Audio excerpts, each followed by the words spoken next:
আসসালামু আলাইকুম সবাইকে। আমার নাম ফিদা বিন শাহনওয়াজ। আমি বর্তমানে নর্থ সাউথ ইউনিভার্সিটিতে পড়াশোনা করছি এবং আজকে আমি তোমাদেরকে তোমাদের ব্র্যাক ইউনিভার্সিটির ইংলিশ সেকশন নিয়ে কিছু টপিকস নিয়ে বুঝাবো। ফার্স্টলি আমরা চলে যাচ্ছি আমাদের লিটারেচার পার্টে রাইট ফর্ম অফ ভার্বস। এটা আমাদের যে 20 মার্কের এমসিকিউ থাকবে ইংলিশে, সেই পার্টেরই একটা অংশ। দেরি না করে শুরু করে ফেললাম প্রথম কোয়েশ্চেন দিয়েই। I dash my paper yet. আমি সাজেস্ট করব তোমরা নিচের অ্যান্সারটা না দেখে নিজেরা উত্তর দেওয়ার চেষ্টা করবে। তো দেখো তো কি হবে এটা। I dash my paper yet, এখানে ডিডন্ট রাইট বসবে, হ্যাভ রিটেন বসবে, রাইট বসবে, কিংবা হ্যাভেন্ট রিটেন বসবে। আমাদের উত্তর হলো এখানে বসবে I haven't written my paper yet.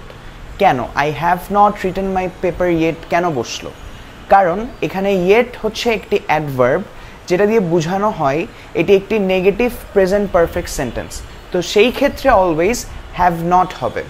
So এই জন্য এই শব্দটি পরিপূর্ণিত হয়ে এখানে বসেছে I have not written my paper yet. এখন আমরা চলে যাই আমাদের সেকেন্ড প্রশ্নে, যেটি হলো last night an accident dash. এখানে কি হবে বন্ধুরা? Was happened, happen, happened, would happen, কোনটা হবে? তোমরা দেখি উত্তর দাও তো কমেন্ট সেকশনে। তোমরা অ্যান্সারটা না দেখে বলার চেষ্টা করবে। এখানে বসবে হলো, যেহেতু লাস্ট নাইট দিয়ে বোঝানো হয় যে এটি একটি পাস্ট অ্যাকশন, এই জন্য আমাদের এখানে বসবে হ্যাপেন্ড। এখানে কোনো আলাদা কিছু বসবে না, এখানে ডিরেক্টলি বসবে last night an accident happened. Similarly আমাদের নেক্সট কোয়েশ্চেনে আসছে at 10 he dash the same as now. এখানে কি বসবে? এখানে হবে, এখানে যেহেতু 10 শব্দটি আছে যেটি আমাদের বয়সকে নির্ধারণ করছে, বয়সকে ইঙ্গিত করছে, এখানে 10 দিয়ে তার আগের বয়স বোঝানো হয়েছে, এই জন্য আমরা এটা পাস্ট সেন্টেন্স করে ফেলবো। সো এখানে বসবে at 10 he look the same as now. আমাদের ফোর্থ কোয়েশ্চেনে আমরা যাই।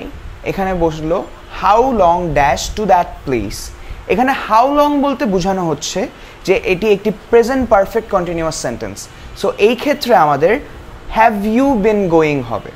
যখনই আমাদের কোনো প্রেজেন্ট পারফেক্ট কন্টিনিউয়াস টেন্স থাকবে একটা সেন্টেন্সে, সেই ক্ষেত্রে আমরা always have you been going দিব। মানে verb plus subject, verb plus যে ওয়ার্ডটা থাকবে সেটির সঙ্গে আইএনজি আমরা যোগ করে দেব। আমাদের ফিফথ কোয়েশ্চেনে আমরা যাই। তাহিয়া ড্যাশ সিন্স দ্য ডন। এখানে আমাদের যেহেতু সিন্স আছে, দেখে এখানে প্রেজেন্ট পারফেক্ট কন্টিনিউয়াস টেন্স বসবে। Similar to the question that we solve before, এখানে আমাদের প্রেজেন্ট পারফেক্ট কন্টিনিউয়াস টেন্স বসবে, কারণ সিন্স ছিল। আমাদের রুলটা হয়তো ডিফারেন্ট, ওইখানে একটা শব্দ ছিল, এখানে আরেকটা শব্দ, কিন্তু আমাদের যে কাজটা হচ্ছে, মডিফিকেশনটা হচ্ছে, সেটি সেম। এখানে যেহেতু সেন্স ছিল, এই জন্য হ্যাজ বিন স্টাডিং হবে। যখনই আমাদের প্রেজেন্ট পারফেক্ট কন্টিনিউয়াস টেন্স আমরা দেখব, তখনই আমাদের সিন্স থাকলে আমরা এখানে হ্যাজ বিন স্টাডিং, মানে হ্যাজ বিন এরপর ভার্ব প্লাস আইএনজি বসবে। আমাদের সিক্সথ কোয়েশ্চেনে আমরা চলে যাই। হি got me dash his assignment.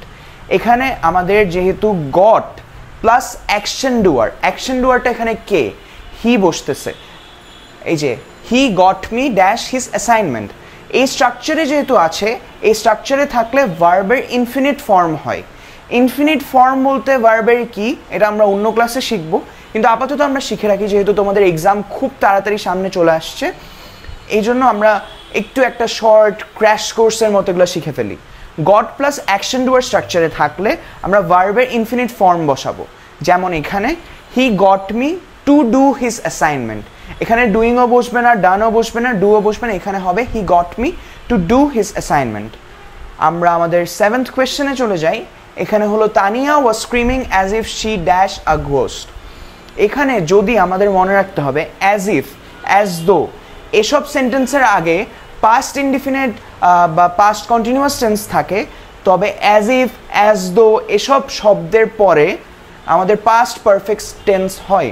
যেমন সেই জন্যই এখানে আমাদের বসছে Tania was screaming as if she had seen a ghost. এখানে যেহেতু অ্যাজ ইফ, অ্যাজ দো ছিল, আমরা দেখতে পাচ্ছি, এই জন্য আমাদের এখানে বসলো হ্যাড সিন। আমাদের এইথ কোয়েশ্চেনে আমরা চলে যাই।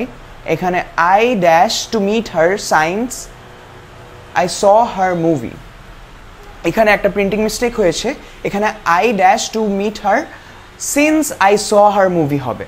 সো যেহেতু এখানে যদি দুইটা অ্যাকশনে সিন্স দিয়ে কানেক্টেড থাকে, মানে দুইটা সেন্টেন্সও না, আমি বলবো দুইটা অ্যাকশন একটা মানুষ করেছে, সেখানে সিন্স শব্দটা দিয়ে এখানে কানেক্ট করছে এই দুইটা অ্যাকশন, সেই ক্ষেত্রে আমাদের তবে সিন্সের আগে প্রেজেন্ট পারফেক্ট বা প্রেজেন্ট পারফেক্ট বা পাস্ট পারফেক্ট এবং সিন্সের পরে পাস্ট ইনডিফিনিট বসাতে হবে। যেমন এখানে সিন্সের আগে ছিল I dash to meet her, এখানে ড্যাশ আমরা কি বসালে সেন্টেন্সটা প্রেজেন্ট পারফেক্ট বা পাস্ট পারফেক্ট হবে সেই শব্দটাই আমাদের বসাতে হবে। এই জন্য এখানে আমরা বসাচ্ছি I had hoped to meet her since I saw her movie. I saw her movie, এটা তো অলরেডি পাস্ট ইনডিফিনিটে আছেই, এজন্য আমাদের এটাকে ট্রান্সফর্ম করা লাগছে না। বাট এখানে যেহেতু আমাদের ড্যাশ দিয়ে সেন্টেন্সটা ইনকমপ্লিট ছিল, আমরা এখানে হ্যাড হোপ দিয়ে সেন্টেন্সটাকে কমপ্লিট করে এই যে এদের যেই এখানে যে রুলটা বলেছে যে প্রেজেন্ট পারফেক্ট কিংবা পাস্ট পারফেক্ট হওয়া লাগবে, সেই স্ট্রাকচারে আমরা ফেলে দিচ্ছি। সো নেক্সট কোয়েশ্চেন আমরা মুভ অন করি। I couldn't fix my car by myself, so I dash at a workshop. এখানে আমাদের বুঝতে হবে যে had plus action receiver plus verb plus past participle form, এই স্ট্রাকচারটা আমাদেরকে মনে রাখতে হবে। এখানে যেমন এখানে so dash, so I dash এখানে আছে, সো আমরা অলরেডি বুঝে গিয়েছি যে এখানে হ্যাড দিয়ে কিছু একটা বসবে, তো আমাদের সি অপশনটা অলরেডি বাদ। এখন অ্যাকশন রিসিভার এখানে কে ছিল? ইট। এখানে যেহেতু একটা আমি নিজের কথা বলছি, সো এখানে এমন একটা অ্যাকশন ডুয়ারের কথা বলতে হবে। So had plus action receiver plus ভার্বের পাস্ট পার্টিসিপল ফর্ম, এই যে at a workshop already past participle ফর্মে আছে, সো আমাদের এখানে আর কি লাগবে? I had it fixed at a workshop, এই নাম্বার অ্যান্সারটি হবে। অ্যান্ড সি আমরা তো অলরেডি বাদ দিয়ে দিয়েছিলাম। আমরা আমাদের লাস্ট কোয়েশ্চেনে মুভ অন করি আজকের ক্লাসের। I went to Tahia with a view to dash something. So এখানে আমাদের যখনই আমরা দেখবো যে কোনো সেন্টেন্সে উইথ আ ভিউ টু থাকবে, তখনই আমাদের ভার্ব প্লাস আইএনজি ফর্মে বসাতে হবে। আমরা আগেও ভার্ব প্লাস আইএনজির অনেক রুলস দেখেছি, বাট এটা একদম ডিরেক্ট ইন্ডিকেটর যে উইথ আ ভিউ টু থাকলে আমাদের ভার্ব প্লাস আইএনজি ফর্মেই বসাতে হবে। So I went to Tahia with a view to learning something. কেন? কারণ আমি যেটা বললাম যে উইথ আ ভিউ আছে এখানে এই সেন্টেন্সে, এই জন্য আমাদের লার্নিং বসাতে হবে, ভার্ব প্লাস আইএনজি, লার্ন একটা ভার্ব সাথে আইএনজি। এখন তোমাদের একটা জিনিস বুঝতে হবে, আজকের ক্লাসটা খুবই শর্ট ছিল। রাইট ফর্ম অফ ভার্বস যদি তোমরা আগের নাউন, প্রোনাউন, অ্যাডজেক্টিভস যেগুলো আছে ওগুলো ভালোভাবে শিখে থাকো, তাহলে অবশ্যই তোমাদের এই ক্লাসটা বুঝে তোমরা রাইট ফর্মস অফ ভার্বসের যেই বেসিক রুলসগুলো, যেগুলো মোস্ট ইম্পর্টেন্ট রুলস ব্র্যাক এক্সামের জন্য, সেগুলো তোমরা শিখতে পারবে। এখন তোমাদের একটা জিনিস মাথায় রাখতে হবে যে ব্র্যাক এক্সামে তোমাদের অনেক ধরনের প্রশ্ন থাকে, যেমন ইংলিশ ল্যাঙ্গুয়েজের উপর প্রশ্ন থাকে, ইংলিশ কম্পোজিশনের উপর প্রশ্ন থাকে যেটা রিটেন পার্ট, তারপর তোমাদের ম্যাথমেটিক্স থাকে সেটাও এমসিকিউ, তোমাদের হায়ার ম্যাথস বা ফিজিক্স থাকে যারা ইঞ্জিনিয়ারিং সেক্টরে এক্সাম দিবে ওগুলোও এমসিকিউতে থাকবে, তারপর আবার বায়োলজি কেমিস্ট্রি যারা ওই পার্টিকুলার ফিল্ডসে এক্সাম দিতে চাও তাদের জন্য ওগুলোরও এমসিকিউ থাকবে, তারপর ড্রয়িংয়েরও থাকবে যারা আর্কিটেকচার দিতে চাও।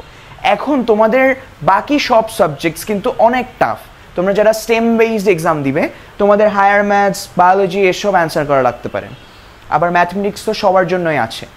সো তোমাদের সবচেয়ে সেফটি মার্কস হলো ইংলিশের যে 20 মার্কস, কারণ তোমাদের এসেতে তোমরা যত ভালোই লেখো, তোমরা একটা ক্রাইটেরিয়া আছে যে এসেতে কখনো ফুল মার্কস দেওয়া হয় না, মানে খুব রেয়ারলি তুমি ফুল মার্কস ইনশিওর করতে পারবে, কিন্তু তোমার এই ইংলিশ ল্যাঙ্গুয়েজ পার্টে যে MCQ 20 marks, you can ensure 20 out of 20। তুমি যদি একটু ভালো করে সব গ্রামার পার্ট শিখে যাও তাহলে তুমি অবশ্যই 20 আউট অফ 20 পাবে। এবং আমি চাই যে তোমরা এই গ্রামার পার্টসের 20 মার্কটা হাতছাড়া করবে না, তাহলেই তোমরা ব্র্যাক এক্সামে সফল হতে পারবে।